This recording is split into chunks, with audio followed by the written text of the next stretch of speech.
Hello there, I'm Seamus Walsh and I'm co-directing the SpongeBob Halloween Special with Mark Caballero, and I'm the other co-director, like he said.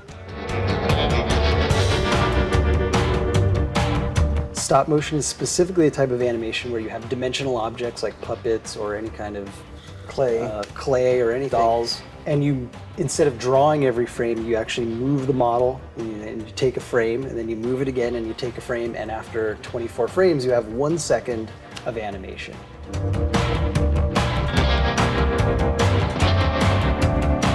As soon as we get the storyboard or script, we have to break it all down and count every character, every set, every prop, because every little detail has to get designed, built, made from scratch. So there's a lot of preparation before we can even bring artists in to start building stuff.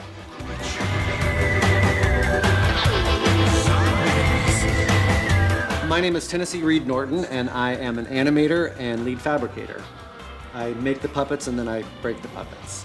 A lead fabricator helps actually create the puppets that are going to be animated, and we work with the head of character fabrication, the head of puppets, to figure out how we're going to interpret into a three-dimensional stop-motion form the original characters in SpongeBob that are two-dimensional. I really love stop motion because you can use any material from the real world and bring it into an animated world. You can use something that's recognizable to like any human, and it's easier to tell like how things are made. And I think when people can see that, it's more magical.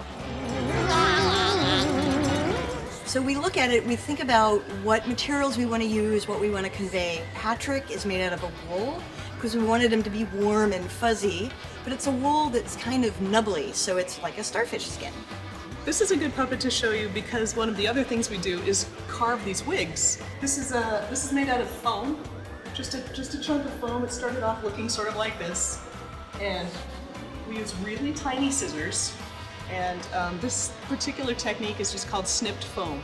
And you just cut and cut and cut, and your cuts get smaller, almost like using finer and finer sandpaper, until you get the smooth sculpture, basically, that you want.